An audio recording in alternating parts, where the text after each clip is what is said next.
கிரந்தம் செய்து ராமானுஜ சித்தாந்தத்தை ஸ்தாபித்தருளினார். பரபக்ஷ பிரதிக்ஷேபம் செய்து சுசித்தாந்தத்தை சுவாமி ஸ்தாபித்தார். இது ஒரு சிலருக்கு பொறுக்கவில்லையா. சுவாமியை வாதப்போரில் வெல்ல முடியாது என்பதை அவர்கள் நன்குணர்ந்து குயுக்தியாக வேறு விதமாக சுவாமியை வெல்ல வேண்டும் என்று நிச்சயித்தார்கள். அதற்காக கட்டிடம் கட்டும் தொழிலாளி ஒருவனை சுவாமியிடம் அனுப்பினார்கள். அவன் சொன்னான், ஓய் சுவாமின், நீர்தான் சர்வதந்திர சுதந்திரர் என்று உலகமெல்லாம் போற்றப்படக்கூடியவராய் விளங்குகிறீரே. சர்வதந்திர சுதந்திரர் என்றால் என்ன அர்த்தம்? எல்லாம் அறிந்தவர், எல்லா கலைகளையும் நன்கு அறிந்தவர்கள் என்றென்றோ அர்த்தம். அப்படியானால் எங்கே நான் கொடுக்கும் கோணல் கற்களை கொண்டு ஒரு கிணறு கட்டும் என்று அவன் அவரிடம் வாதத்திற்கு அழைத்தான். சுவாமியும் அவன் சொன்ன விஷயத்தை இசைந்தார். அவனிடம் வாதத்திற்கு தயாரானார். இது விவாதம் அல்ல, விதண்டாவாதம். இருப்பினும் எம்பெருமான் தேவநாதனின் பரிபூர்ண அனுகிரகத்திற்கு பாத்திரபூதரான சுவாமியினாலே அசாத்தியம் எது? அவன் கொடுத்த கோணல் கற்களை கொண்டே சுவாமி தன் திருக்கையினாலேயே நிர்மாணித்த அற்புதமான திருக்கிணறு இத்திருக்கிணறு. ஏறத்தாழ 700 ஆண்டுகளுக்கு முன்பு சுவாமியின் திருக்கையாலேயே கட்டப்பட்ட உயர்ந்த இக்கிணற்றின் கரையில் நாம் இப்பொழுது சுவாமியின் வைபவத்தை அனுபவித்துக் கொண்டிருக்கிறோம். ஸ்ரீமதே நிகமாந்த மகாதேசிகாய நமஹ.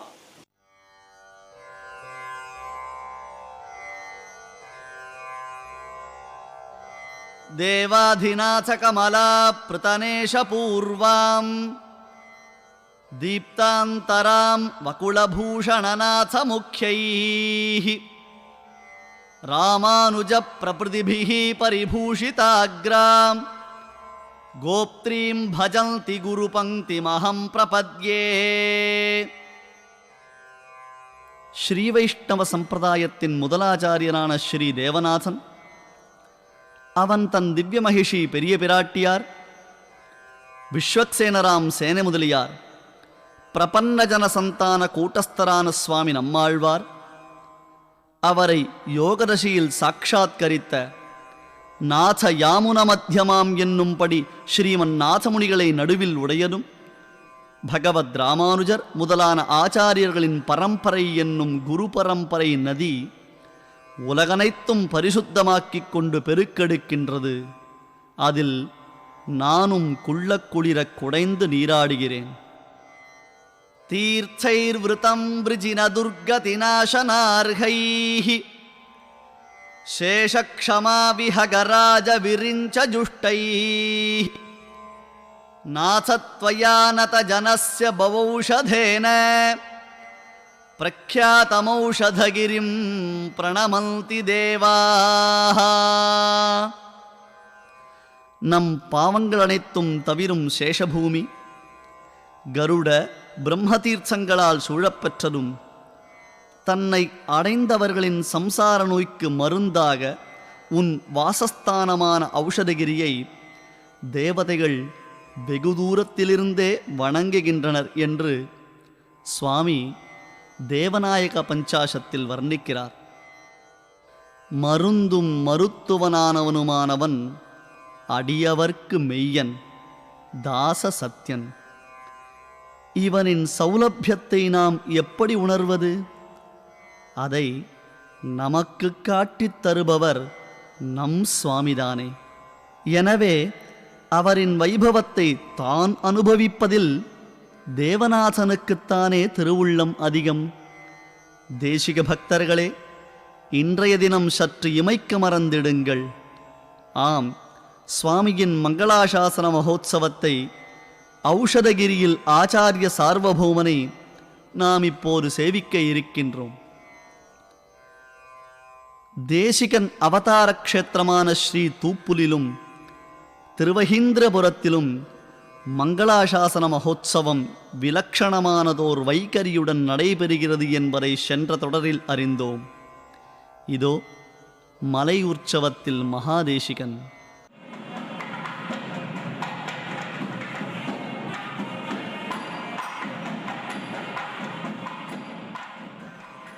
ஜிஹ்வாக்ரசிம்ஹாசனமப்யுபேயாஹ என்று தன் நாவிலமர்ந்து ஆனந்த கனைப்பொலியாம் ஹலஹலஹா ஹலஹலஹா என்னும் சப்தத்தினால் 4 வேதங்களையும் வேதாந்தார்த்தங்களையும் உலகிற்குணர்த்தும் பரிமுகப் பெருமானின் புகழ் பாடும் நம் தூப்புல் புனிதன். அழகியதான ரத்ராங்கியில் ஆரண தேசிகன். ஸ்ரீவைஷ்ணவர்களுக்கு திவ்ய சின்னங்கள் எவையவை என்று சாஸ்திரங்கள் கூறுகின்றனவோ அவைகளை தரிப்பது நமது கடமை என்று உணர்த்தி தானும் அனுஷ்டிக்கும் ஆச்சாரிய வள்ளல். சாஸ்திரங்களை அறிவது, சிஷ்யருக்கு உபதேசிப்பது, தானும் அனுஷ்டிப்பது, இம்மூன்றுமுள்ளவரே ஆச்சாரியர் என்போர் பெரியோர். எனவே தான் நம் தூப்புல் மாபுருடன் நிகமாந்தாச்சாரியர், வேதாந்தவாசிரியன் என்று உலகோரால் கொண்டாடப்படுகின்றார். சசங்க சக்கரலஞ்சன சதுர்த்வபுண்ட்ரமண்டிதः சகண்டலக்ன சத்துளஸ்ய நர்க பத்மமாலிகः சிதந்தரீய சுத்தரீய யஜ்ஞசூத்ரசோபிதः மம விரஸ்து மானசே குரு ச வெங்கடேஸ்வரः.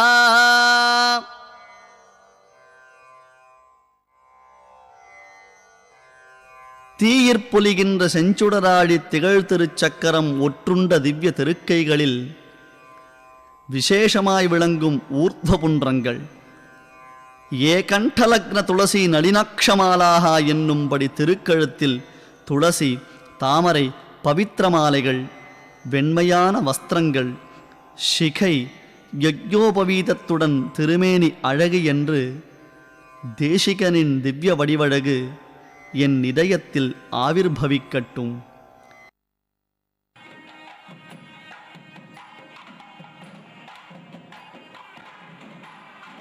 ஸ்ரீமதே நிகமாந்த மகாதேசிகாய நமஹ.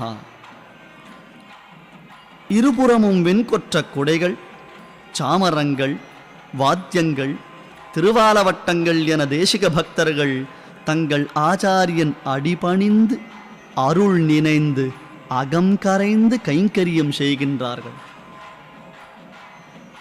ஆடி ஆடி அற்புத வழகுடன் சுவாமியின் திருமேனி சேவை, ஆச்சாரியனின் திருமேனி தியானம் நமது சகல அனிஷ்டங்களையும் போக்கும் என்பர் பெரியோர்.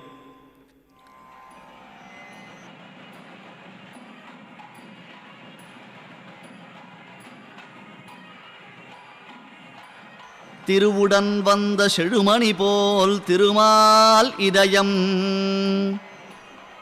மறுவிடமென்ன மலரடி சூடும் வகை பெருநாம்.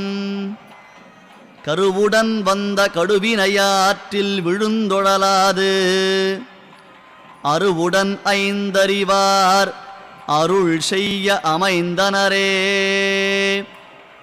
என்கிறார் சுவாமி ஸ்ரீமத் ரகசியத்ரேசாரத்தில். அதாவது திருப்பார்க்கடலை கடையும் பொழுது கௌஸ்துபரத்னம் வெளிவந்தது. அதனை எம்பெருமான் தனது திருமார்பில் ஏற்றுள்ளான். கௌஸ்துபம் ஜீவாத்மாவின் அதிஷ்டான தேவதை. எனவே நாமும் ஸ்ரீவத்சம் என்னும் மருவிற்கருகில் எம்பெருமான் திருமார்பில் அமரலாம். மீண்டும் இப்பிறவியில் விழுந்து விடாமல் நம் ஆச்சாரியர்கள் மிகுந்த பரிவுடன் நமக்கு அர்த்தபஞ்சக ஞானத்தை உபதேசிக்கிறார்கள். இதை நன்கு அறிபவன் ஆத்மஸ்வரூபத்தை உணர்ந்து உம்பரு தொடும் திருமால் உகந்து ஏற்கும் சரணாகதி அனுஷ்டானம் செய்கின்றான். இப்படி ரத்னம் போன்ற ஜீவனை பகவானிடம் சேர்ப்பிப்பவன் ஆச்சாரியனன்றோ? அதுவும் நம் சுவாமி ஸ்ரீ ராமானுஜர் காட்டிய வழியில் பிரபன்னாத் அன்யேஷாம் நதிஷதி முகுந்தஹ நிஜபதம். சரணாகதிக்கண்ணு எம்பெருமான் மோக்ஷந்தரான் என்பதை அறுதியிட்டுச் சொன்னவர். எனவேதான் ராமானுஜ தயாபாத்திரம் என்று சாக்ஷாத் ஸ்ரீ ராமானுஜரின் கருணைக்கு நேரான பாத்திரபூதர் சுவாமி ஸ்ரீ தேசிகன் என்று மகான்கள் மங்களாசாசனம் செய்கின்றனர். அதை நிரூபிப்பது போன்றே சுவாமி ஸ்ரீ தேசிகன் ஒரு ஜீவன் மட்டுமின்றி சகல ஜீவர்களையும் எம்பெருமானை அடைவிக்க அனைத்து ஜீவ ரத்னங்களையும் தன் திருமேனியில் சாற்றிக்கொண்டு ரத்னாங்கியுடன் சேவை சாதிக்கிறார் போலும். அதாவது ஒவ்வொரு ஜீவனுமே எம்பெருமானுக்கும் ஆச்சாரியனுக்கும் ரத்னம் போன்று மிகவும் விருப்பமானவர்கள் என்பதை புலப்படுத்தும் திவ்ய தரிசனம் இது. இதுவே எம்பெருமானார் தரிசனம் என்பது இங்கு நிதரிசனம்.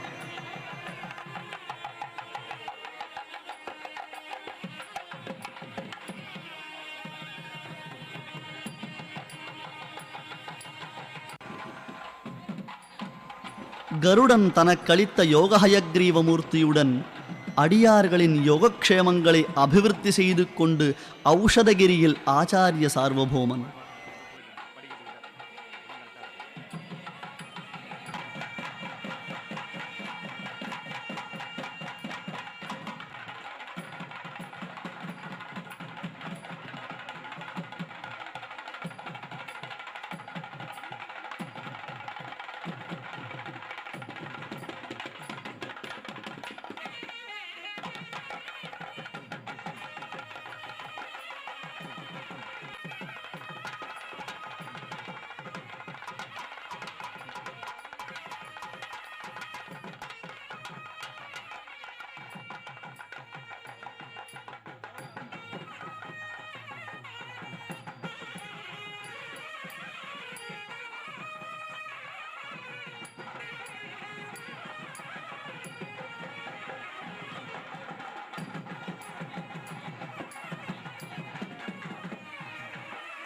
ஒவ்வொரு படியிலும் நிறுத்தி எழுந்தருளப் பண்ணும் பொழுது இதுவே பரமபத சோபானம் என்று பாகவதர் குழாங்கள் மெய்சிலிருக்கின்றனர்.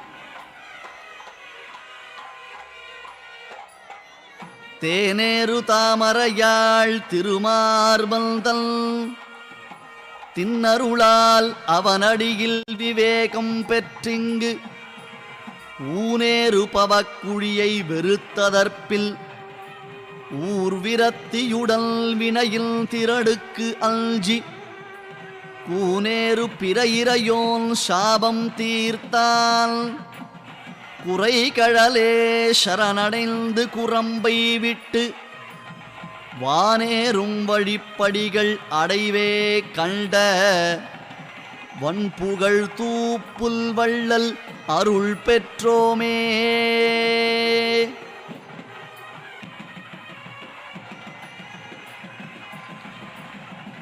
தேன் நிறைந்த அழகிய பூவில் வசிக்கும் பிராட்டியை தன் திருமார்பில் கொண்ட எம்பெருமானின் வலிய கிருபையினால் அவன் திருவடிகளில் நல்ல ஞானத்தை பெற்று மீண்டும் மீண்டும் சம்சாரத்தை வளர்க்கும் படுகொழியை வெறுத்து சிறந்த வைராக்கியத்துடன் பாவங்களுக்கு பயந்து பரமசிவனின் சாபம் தீர்த்தவனான பகவானின் திருவடிகளையே சரணமாகப் பற்றி பரமபதத்திற்கு ஏறும் வழியின் படிகளை வரிசையாக கண்டு வெளியிட்ட சிறந்த புகழையுடைய தூப்புல் அவதரித்த உதாரரான தேசிகனின் கிருபை பெற்றோம், தேசிகனின் கிருபை பெற்றோம் என்று ஒவ்வொரு தேசிக பக்தர்களும் உள்ள முருகி அனுசந்திக்கும் உத்தமமான தருணம் இது.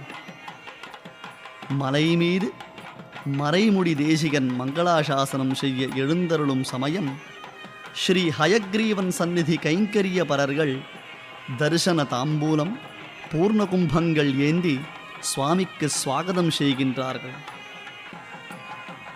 தேசிக பக்தர்களே, இது வைதிகோற்சவம். ஆச்சாரியரின் திருநக்ஷத்திர வைபவம் இங்கு நடைபெறுகின்றது.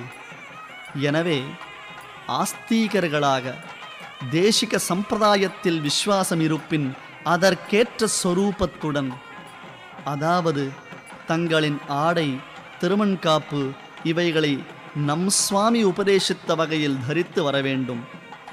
இல்லையெனில் தேசிகனடியார்கள் என்று பெயர் கொண்டு நாம் அவரின் கட்டளையை மீறியவர்களாவோம்.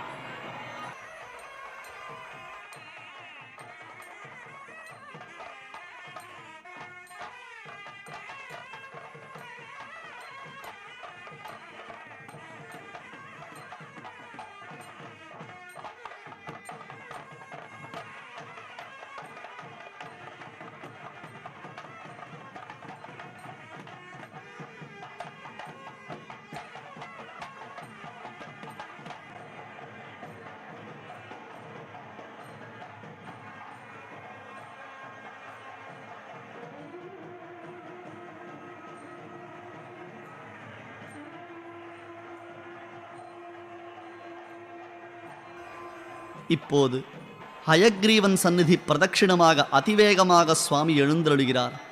தனக்கருள் புரிந்த பரிமுகப் பெருமானை செவிப்பதில்தான் சுவாமிக்கு எப்பேற்பட்ட பேரவா!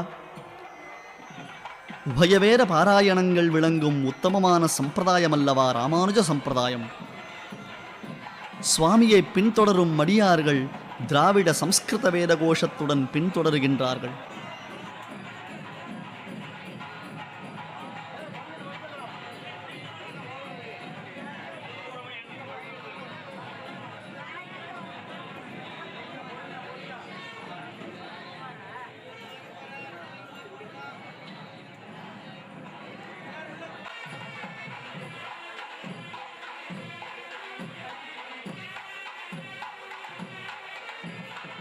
ஹயக்ரீவன் சந்நிதி உள்பிரதட்சிணமாக எழுந்தருளி பிரதமாச்சாரியனான ஹயக்ரீவனை திருவடி தொழுது அந்த சந்தோஷம் தன் திருமுகத்தில் பொலிய திரும்பி எழுந்தருளுகிறார்.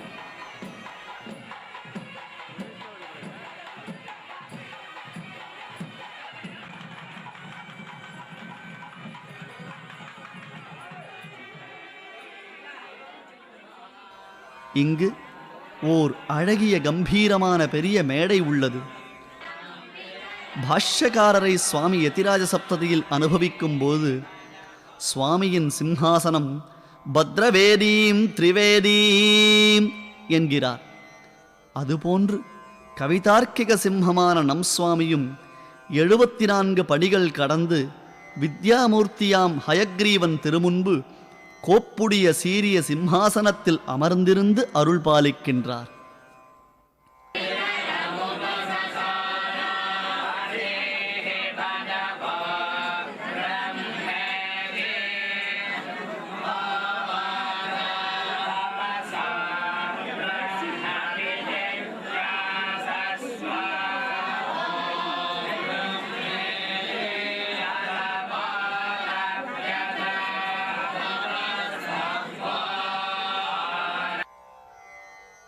சுவாமிக்கு ஹயக்ரீவன் அனுக்கிரகமான மாலை பரிவட்டம் ஸ்ரீஷட்டாரி அனுக்கிரகமாகின்றது.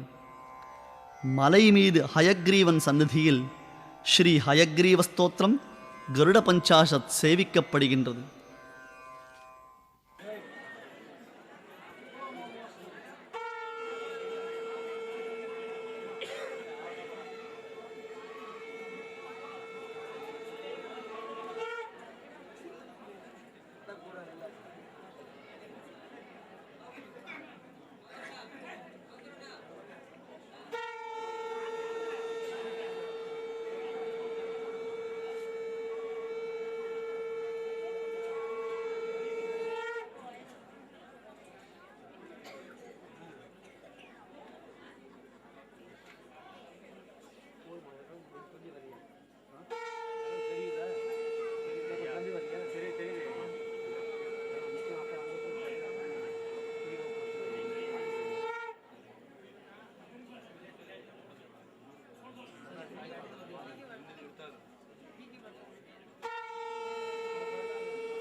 இப்போது மங்களாசாசனம் முடிந்த மனமகிழ்ச்சியில் மாலை பரிவட்டங்களுடன் மகாதேசிகன் மலையிலிருந்து இறங்குகிறார். எம்பெருமான் பரமபரத்திலிருந்து பிரகிருதி மண்டலத்தில் நம்மை உய்விக்க இறங்கி வருவது அவதாரம் எண்ணப்படுகின்றது. அவதரணம் என்றால் இறங்குதல் என்பது பொருள். அவன் அவதரித்துச் செய்யும் உபதேசங்களினால் மனம் மாறாத நம்மீது இறங்கி ஆச்சாரியர்களை அவதரிக்கச் செய்யும் பொழுது சகல ஜீவர்களும் அவர்கள் அருளால் மோட்சமடைகின்றனர். இத்தத்துவத்தை உணர்த்துவது போன்று முதலாச்சாரியனான ஹயக்ரீவன் அனுக்கிரகத்தினால் திருமணியாழ்வாரே தேசிக சார்வபௌமராக பரமபதத்தினின்றும் இறங்கி நம்மீது இறங்கி வருகின்றாரோ என்பது போன்று சுவாமியின் வைபவம்.